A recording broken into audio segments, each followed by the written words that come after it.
record, you know. Your one word record. You know some man are real, so we keep them pan record. Get to you, you have to keep your eyes open. Some man are fraud. You don't know the thing, God. Get to you have to roll up a med sometime. Even though that the road might be rough. Sometimes beg Father God, please be answer my cry.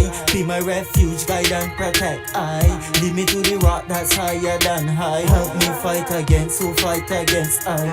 Bad man get in a them boys hit. That's why them eyes red. That's why them eyes red.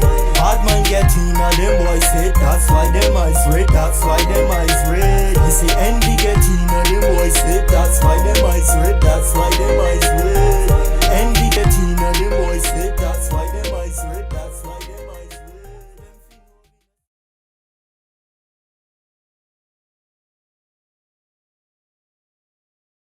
The conviction for me to become a physician came very, very early. Very, very early. My father was a community health worker. He died at 33 years old when I was 1 month old. People said I had a lot of resemblance, and my grandmother always reminded me, "You look just like Leon." So, growing up, I was 5, and everybody loved my father in the community. He was a healer. He was treating people. He was delivering babies already because my grandma was a traditional midwife. So he picked up after her, and I'm like, I'd like to pick up after him. And my grandma kind of like identified somebody in me, and we were so close. I think she found my father in me. So I was a little boy, and this lady that's like my best friend as a little kid, she always talks about my dad. My mom doesn't talk about my dad. So my grandma is the person that I learned about my dad. So early on, I said, I want to be just like dad. But dad never went far in school. Like they call him doctor in the community, but it's not a real doctor because my dad reached probably 4th grade, right? But he was a smart dude, people said. And the thing is, where I come from, it's interesting because the place is called Kikwa. Kikwa in French means, if you translate it literally in English, it means who believes. Qui, who, qua, believes, who believes. So when I talk to people and they ask me questions about, how did you get here? How did it happen? Where you come from in Kikwa, where people they don't have anything. Everybody tries to farm and they have very little resource and so on and so forth. I think the fact that I had my eyes focused on what my father was, that I wanted to be what my father was, kept me going. And I went to school. I heard that I had to go to school to be like my father, to be a doctor. But after at some point when I get to 5th grade, 6th grade, then I realized that a real doctor, you have to do a lot of studying. Then I started studying real hard. I didn't have anybody to tell me, dude, you have to study harder than anybody else. But I'm like, I want to be like my father. I heard doctors, they work hard, they study hard. I'm gonna study hard. I'm gonna get the best scores in class, even when some kids might be better than me. I don't care about that. So I kept working on my craft. I worked and I worked.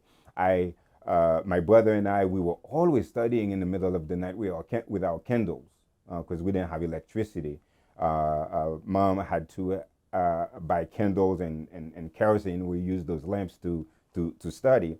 So that's where that I would say that motivation comes from. I want to be like Dad. I want to be like my father, because this man, everybody knew him, and everybody's like, this guy was awesome.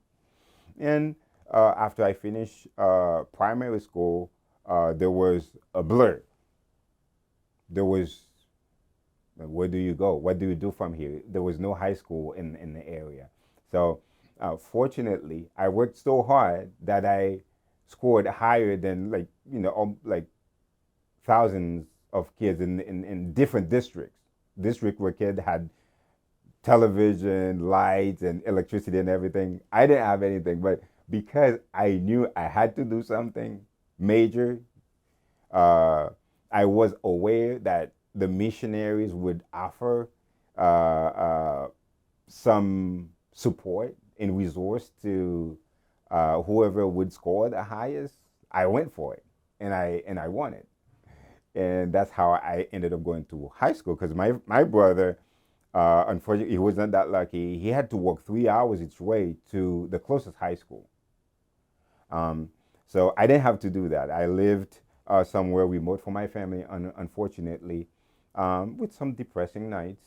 Away, you are 12, 13 years old with no family, on your own. It's a different world, you know. So I had to grow up very, very early. So I had to mature at 12 years old. I had the opportunity to make the wrong turn. I didn't have anybody to tell me, don't do this, don't do that. I could have easily made the wrong turn. A lot of strong minded kids did. Why not me? But I believe that my father was watching over me too. I think my grandma was praying for me.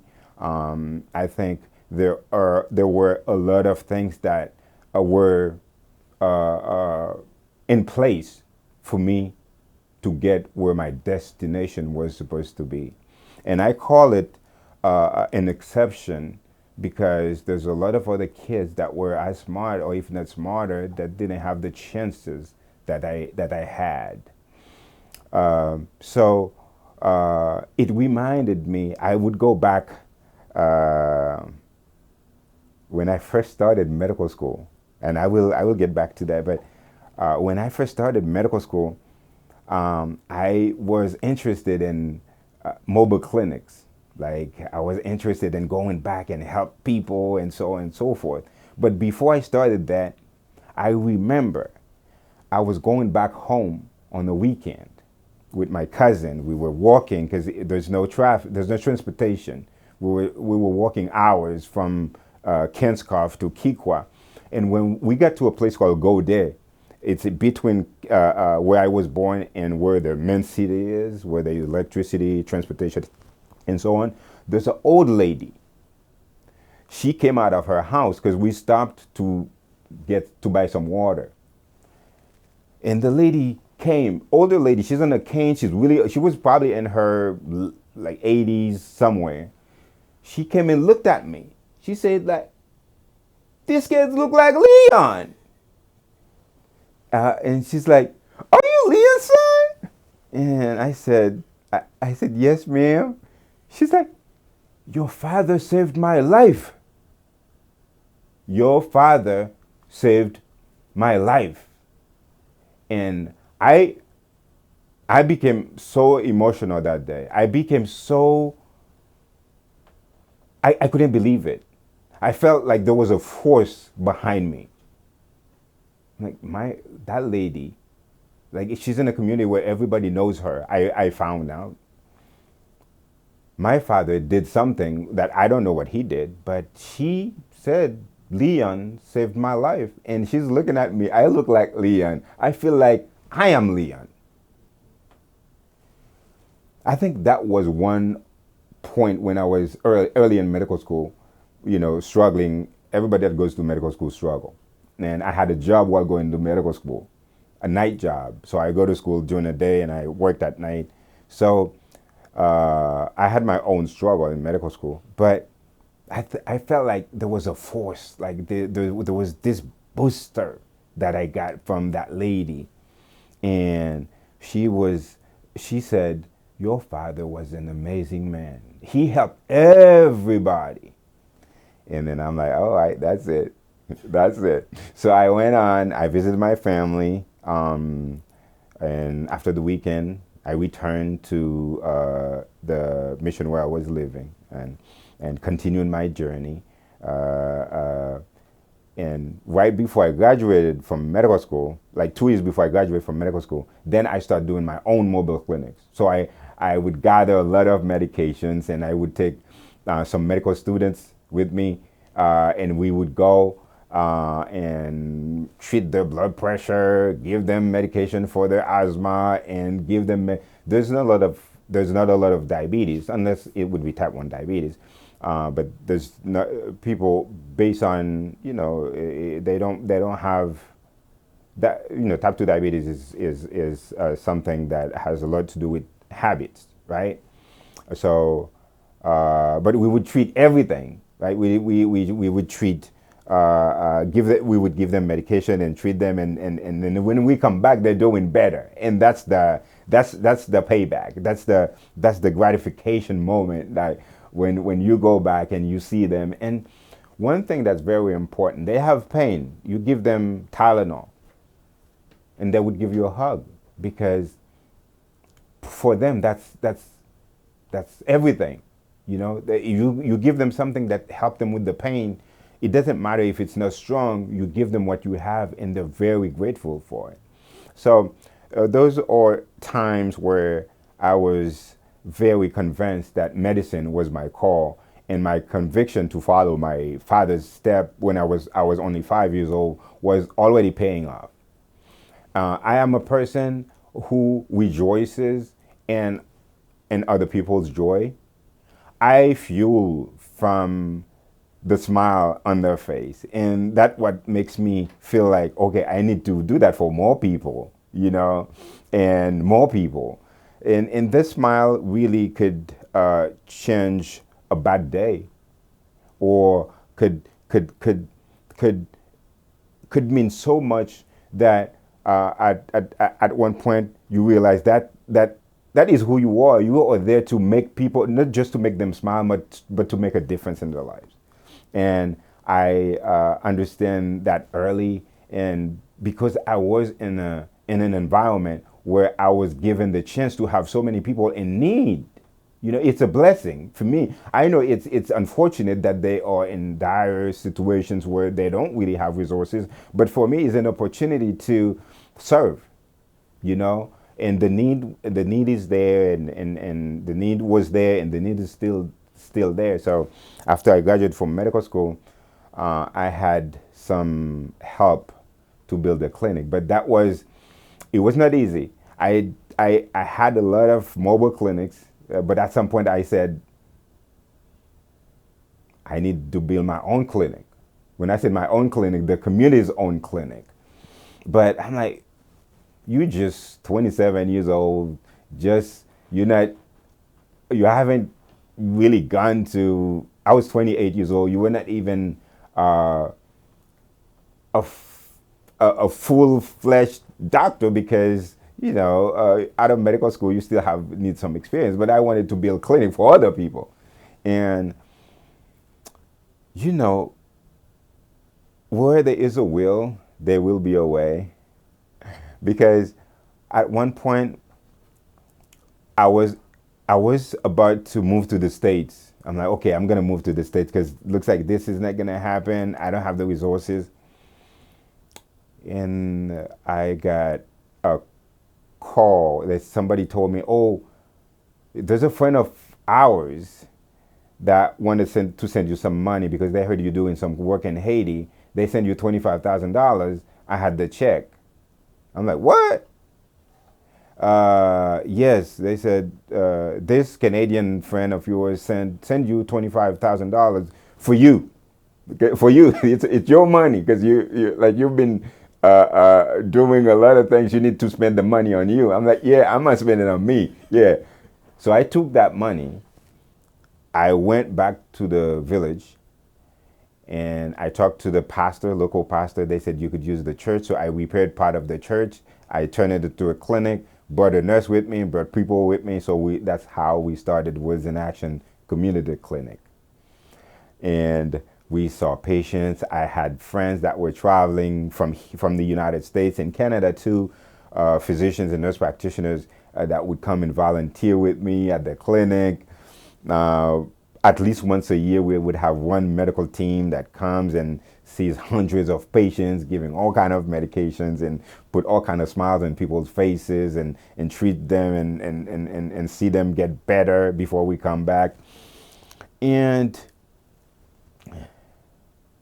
at some point, I said to myself, "Okay, that's not it yet, because this is a church we're using." And while we were doing that, I was in the process of taking my boards to get a residency program in the U.S.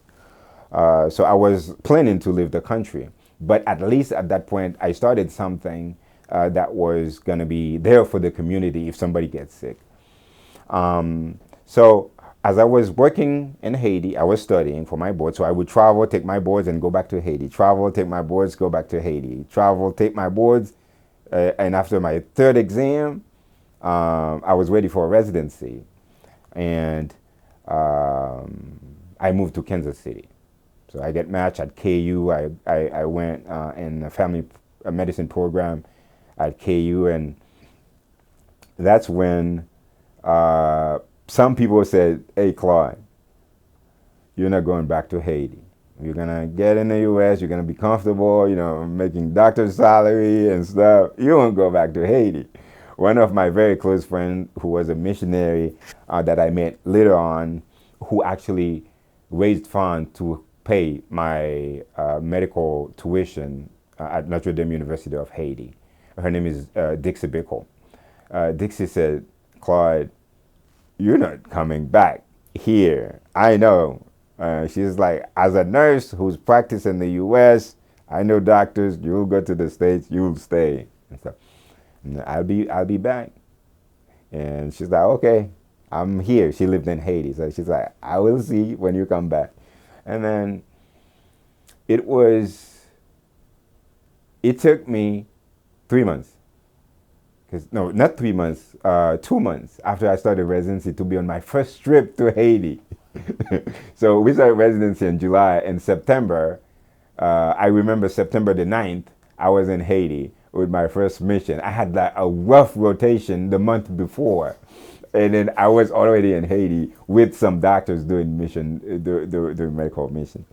And throughout that time, I gathered more experience. While I was at KU, I would travel to Haiti 3 times a year with mission trips. I would take the only little bit of vacation we had at resident. I took that time, never had a real vacation. I would go do work in Haiti until we get to a point in 2017 with some help that I received from some other friends. We were able to really go back in 2017 and build a real clinic, which is owned by Words in Action, and which is built on the land, on a piece of land where my father built his house. So the land where my father built his house was used to build a clinic that will serve the community that Lilo Leon, because his son has been able to accomplish for the community. I don't say those things to brag. I don't say those things to impress anybody. I don't have anyone to impress. But those people are my people. And the fact that I had the opportunity to get out and they did not have the opportunity, it's a responsibility for me as a fellow human being, but a Haitian first, to go back and make sure I get my eyes on my community. But also it helps, it does help to go back and take and pull the hands of the younger ones and to show them that, yes, it's difficult, but it doesn't have to be easy. And one thing a difficult journey could teach you is that you will get to points in life where things will be hard. It doesn't matter your background. It doesn't matter how rich, how poor, how your position is socially. There will be things in life that will break you. So the struggle that we experience growing up, it's not vain. It structures you. It builds you. It helps you to fly over obstacles that you will meet 10, 20, 30 years now. And I'm not better than anybody. I will say that I'm not a perfect person. Nobody is. But there are things in life right now that don't bother me. And it's not because I'm stronger than anybody else. It's because based on my experience, I've seen it already. I've known struggle. I've been hungry. I've been thirsty. I've been broke. I've been, I don't know. Like, so when I see certain things that happens, inconveniences and I don't lose hope.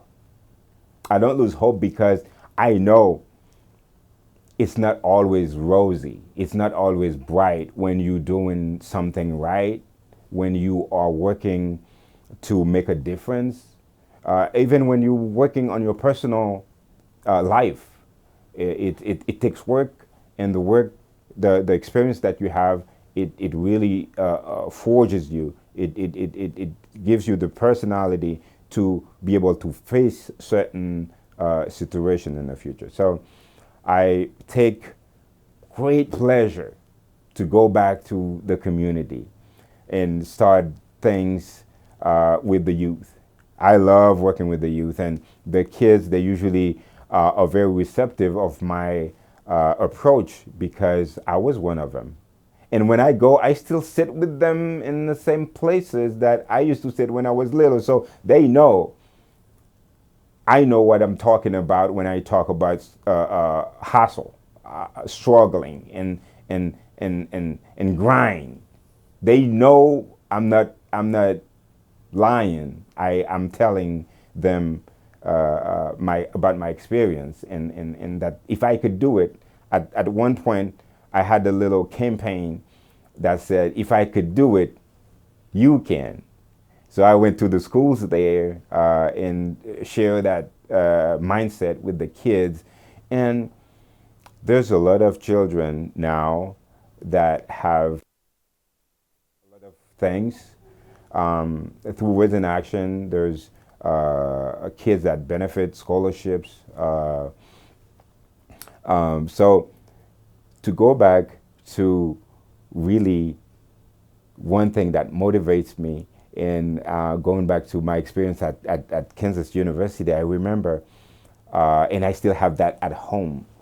I received my first paycheck as a resident, and I received my first paycheck as a resident, and the money for my first paycheck, there were. I called the director of the school. I'm like, I want to pay for 12 kids this year. It's not a lot of money. It's not a lot of money for 12 kids, but I told him I would like to pay tuition for the 2 top kids in each class. So he ended up being somewhere around 15, 16 kids in the primary school where I went, in my primary school.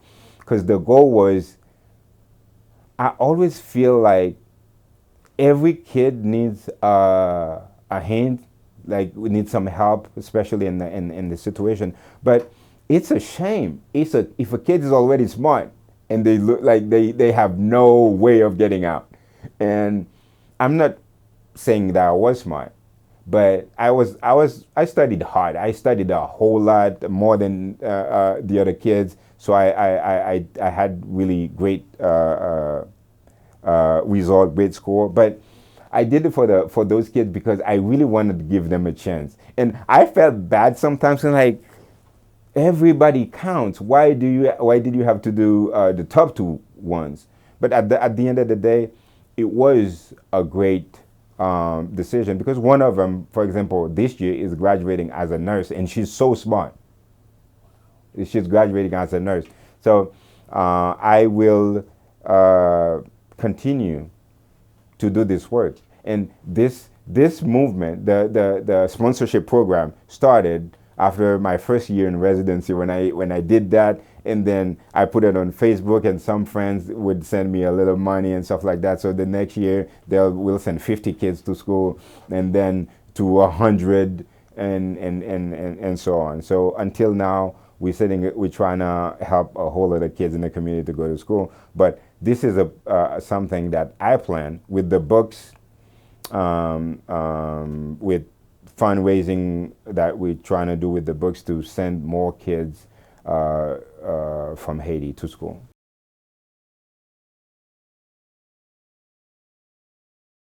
Since the government is not directly involved in those in the lives of the children to provide the resources that they need, I realized that going back with Words in Action to support those kids through their education journey was the way to get them out of this level of poverty.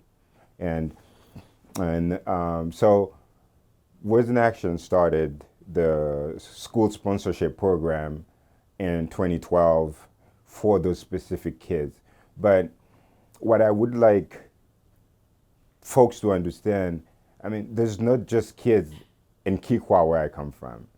There are kids in the slums in Haiti who are as bright as any other kid anywhere, but they don't have the resources. And that's why, starting 2 years ago, I started a project of writing a book with the children of the largest slum in Haiti. It's called Cité Soleil, where those kids illustrate the book themselves, and they showcase their lives and everything that goes around them. And it's it's it's it's it's very important that their story is told to the world.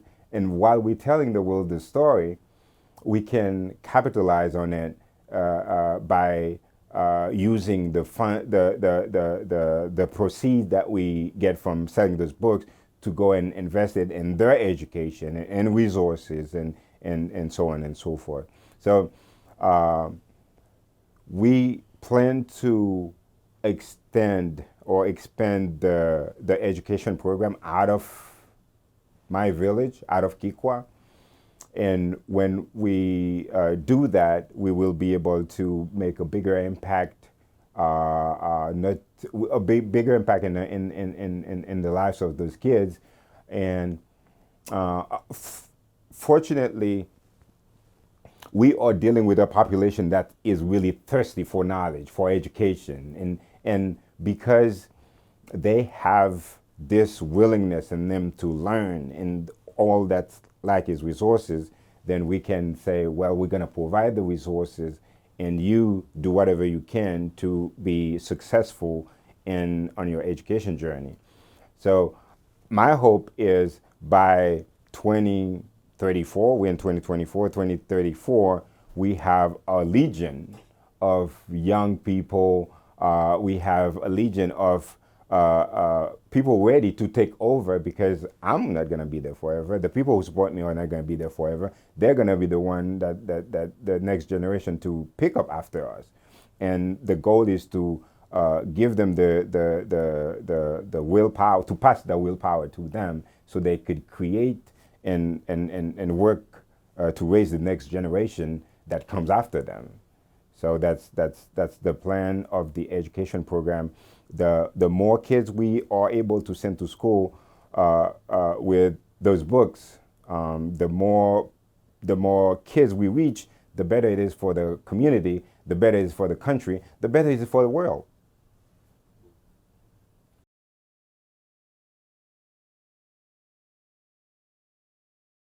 I feel like wherever I go, whatever I do, my father is there with me, you know.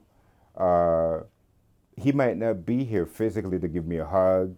He might not be here to clap, when I get that diploma, when I graduate from med school. I'm sure he's there somewhere smiling. So I'm not saying I don't miss him, but I don't really miss him the way that I see other people or like missing other people because I know he's right here with me. He is my cheerleader. He sees like his work is being done and is happy. So why would I be sad if he's happy? Because I could feel the reflection of his happiness. So uh, and that's why I tell kids, the kids in the slums in Cité Soleil that I'm doing the book with. Some have lost their parents through violence and a lot of unimaginable things that happen. But it's not that you can forget a parent, but the parent would want to see you succeed. The parent would want to see you go places that they have never been, that they could have been if they were in your situation, because they don't want you to give up because they wouldn't have given up themselves. So that's why even in his absence, I felt like it was very important for me to keep working, to keep making him proud, because I know he's somewhere looking. And I didn't have to, because I knew he was right with me, because I know right now he's right here with me. I'm not gonna be sad because he's there smiling, and I'm here enjoying having a conversation with with people that he wished he could have had a conversation with. And on top of that, I believe that it could be hard living without a parent, without a father, if you are a son or even a daughter, if you don't have a father figure. But it's not a reason to give up. You can't give up, and you can't. I don't think it's fair to them also to say, "Hey, he's not there. My parents not there. My father's not there. So I'm gonna do whatever. So I'm gonna make those kind of choices, and because my father was not there." You are still responsible for your action, even when the father is not present, because at the end of the day, he would have wanted you to be successful, and he doesn't want you behind bars. He doesn't want you to get to places where he wouldn't be proud of you. So you want to make sure that you follow the steps that your father would have led you to. So I feel a whole lot of energy sometimes, and I know he's right there.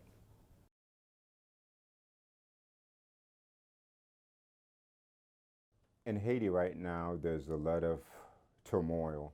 There's a lot of uh, despair, unfortunately. But the Haitian people is a very resilient people. While the chains that they were attached back then are no longer physical, there's still a lot of limitations, mental limitations that unfortunately has been unfortunately has kept them somewhat captive. My hope is to use the outlet. My hope is to use global TV as a vehicle to help the world understand that the regular Haitian is a human being just like anybody else. That the world understand that it's a people who just wants to live a normal life. So global TV is that outlet where inclusion, where all people could come together and sit at a table and talk about things that are relevant to communities, but to the world as a global family. Just to bring out the light, to shed the light on the cruelty, on the different things that are going on, not just in Haiti right now, but in the world, just so we could find peace and brotherhood and togetherness. And I always believe that the world is a huge, big family. If we are a big family, we have to find a way to live together. And living together means that understanding that I might think a certain way, my brother might think a different way. My sister thinks completely the opposite. And my parents, we're not on the same wavelength at all. But we have to find a way to live under the same roof. And that's how I see the world. And that's what I hope that global TV will be able to do, trying to unify us rather than dividing. Try to create an environment where everybody feels comfortable in their own skin, than to try to put a group aside and favor another group. We all one, we all the same. The world would be a better place if we learn to understand each other and to accept everyone as they are. That way we would be, it wouldn't take away all the problems, but we will be able to eliminate a lot of nonsensical issues that divide us. Rather, the beautiful nature, the beautiful land, the beautiful sea, the beautiful, like, the joy that unites us. It's so strong, but we haven't found that yet. I do hope one day, I don't know, it will be another generation, 3, 4, 5 generation would realize that we all are on this planet together. We share it together, so we have to learn how to help each other. That way, we would be successful together, not having a group being enjoying of all the wealth that nature offers, and another group, it's not that because they don't work hard enough. It's not that because they're not people enough. It's not because they breathe a different kind of air. They have a different kind of oxygen that pumps through their lungs. But for whatever reason, they are deprived of certain things that they need to live just like me, just like anybody else. And I think it's unfair, and we have enough resources on the planet to feed everybody, to send every kid to school, and to make sure that there's security, safety for families, to make sure that they live in a world that is safe and an environment that is good to raise their children and their children's children.